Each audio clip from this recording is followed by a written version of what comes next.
गजमोती चौका पुराइब अंगनवा में कोसी भराइब जरूर।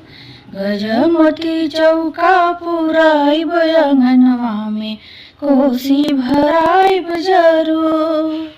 गाय के गोबरा से अंगना लिपाइब, अंगना में शुभ रंग कलसा धराइब। गाय के गोबरा से अंगना लिपाइब, अंगना में शुभ रंग कलसा धराइब। कलसा पे दिया ना जलाइब, छठी माई मोरे घरे आइब जरूर। कलसा पे दिया ना जलाइब, छठी माई मोरे घरे आइब जरूर।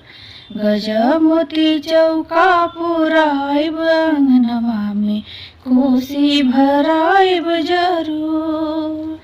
गजमोती चौका पुराइब अंगनवा में कोसी भराइब जरूर।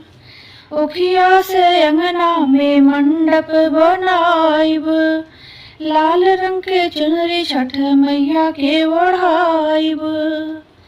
उखिया से अंगना में मंडप बनाइब, लाल रंग के चुनरी छठ मैया के ओढ़ाइब। फलवा से खोइछा भराइब, छठिया मैया मोरे घरे आइब जरूर। फलवा से खोइछा भराइब, छठिया मैया मोरे घरे आइब जरूर। गजमोती चौका पुराइब अंगनवा में कोसी भराइब जरूर। गजमोती चौका पुराइब अंगनवा में कोसी भराइब जरूर। सात सुहागिन अंगना में बोलाइब, सात सुहागिन अंगना में बुलाइब।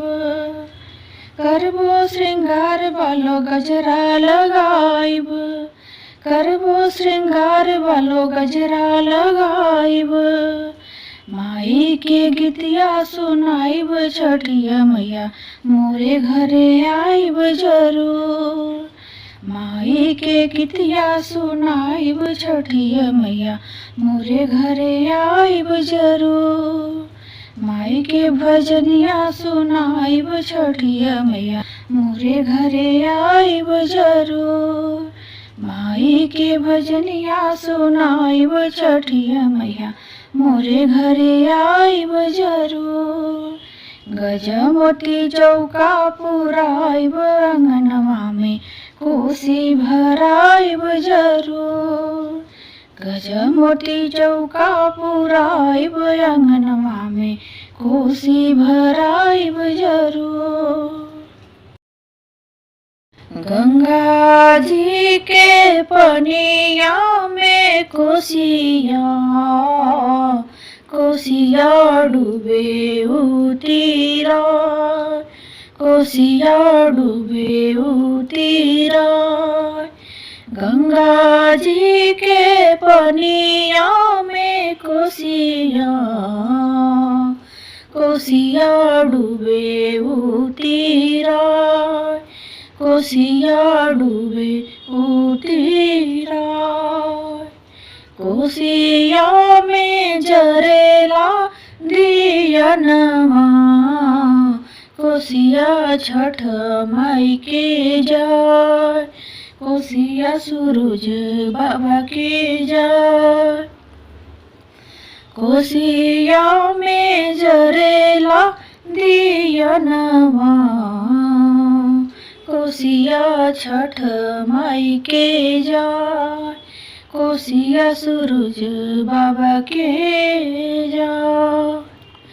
बेटवा के मानल बा मनौती, तिवई दिहली चढ़ाय, तिवई दिहली चढ़ाय।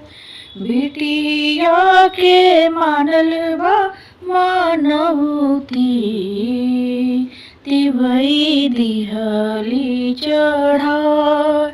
तिवई दिहली चढ़ाय। लागेला सुहावन गंगा घटिया, लोगवा छठ घाटे जाय, लोगवा छठ घाटे जाय। लागेला सुहावन गंगा घटिया, लोगवा छठ घाटे जाय, लोगवा छठ घाटे जाय। गंगा जी के पनिया में कोसिया, कोसिया डूबे उतीराय, कोसिया डूबे उतीराय। गंगा जी के पनिया में कोसिया, कोसिया डूबे उतीराय, कोसिया डूबे उतीराय।